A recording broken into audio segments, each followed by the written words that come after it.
안녕하세요. 오늘은 윤석열 대통령이 왜 자리에서 물러나게 되었는지 헌법재판소의 판단을 아주 쉽게 알려드릴게요. 먼저 헌법재판소가 이 일을 판단할 수 있는지부터 확인했어요. 대통령이 내린 계엄령이라는 명령이 법을 어긴 것인지 살펴볼 수 있다고 했어요. 아무리 정치적인 결정이라도 법을 어기면 헌법재판소가 판단해야 한다는 거예요. 국회에서 조사를 하지 않고 바로 탄핵안을 올린 것도 괜찮다고 했어요. 국회 규칙에는 그런 조사를 꼭 해야 한다고 정해져 있지 않거든요. 예전에 비슷한 탄핵안이 있었다고 해도 이번 탄핵안은 다른 시기에 낸 거라서 다시 낼 수 있다고 했어요. 계엄령이 오래가지 않았고 큰 피해가 없었어도 법을 어긴 사실은 이미 일어났기 때문에 헌법재판소가 판단하는 건 문제가 없다고 했어요. 처음에 국회는 형법 위반이라고 했는데 나중에는 헌법 위반이라고 바꿨어요. 하지만 사건의 내용이 달라진 건 아니라서 괜찮다고 했어요. 대통령을 억지로 끌어내리기 위해 이런 결정을 한 건 아니냐는 주장도 있었지만 국회는 정해진 절차대로 했고 대통령이 법을 어긴 게 분명해서 그런 말은 맞지 않는다고 했습니다. 다음 윤석열 대통령은 어떤 잘못을 했을까요? 첫째, 계엄령을 내린 이유가 법에 맞지 않았어요.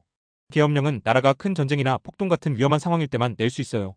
그런데 윤 대통령은 국회랑 말이 안 통하고 법안이 통과되는 게 마음에 들지 않는다고 해서 계엄령을 냈어요. 이런 이유는 계엄령을 내릴 수 있는 조건이 안 돼요. 둘째, 계엄령을 내리는 절차도 지키지 않았어요. 계엄령을 내릴 땐 여러 장관들과 회의에서 의견을 들어야 해요. 하지만 대통령은 장관들에게 내용을 충분히 설명하지 않았고 문서에도 같이 서명하지 않았어요. 계엄령을 언제 어디서 시행하는지도 제대로 알리지 않았고 국회에도 바로 알리지 않았어요. 셋째, 국회에 군대와 경찰을 보냈어요.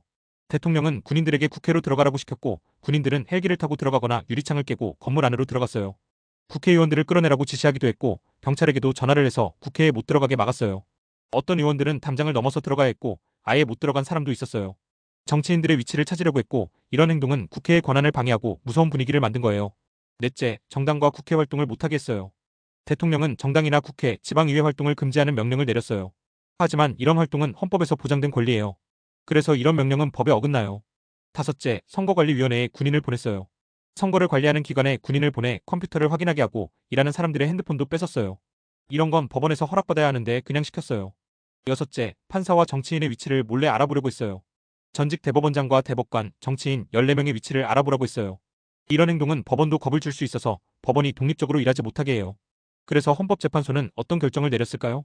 대통령은 갈등을 풀고 나라를 이끌어야 할 사람인데 오히려 더 큰 혼란을 만들었어요. 법을 어기고 군대와 경찰을 정치에 끌어들였고 국회의 일을 방해하고 국민의 자유도 침해했어요. 이런 일은 절대로 대통령이 해서는 안 되는 일들이에요.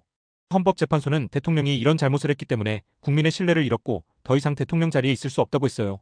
그래서 헌법재판소는 이렇게 결정했어요. 대통령 윤석열을 파면한다. 이제 윤 대통령은 대통령 자리에서 물러나게 되었어요. 오늘은 윤석열 대통령 파면 결정문을 아주 쉽게 풀어서 읽어드렸습니다. 모두 고생 많으셨고 더 좋은 뉴스를 위해 구독 부탁드립니다.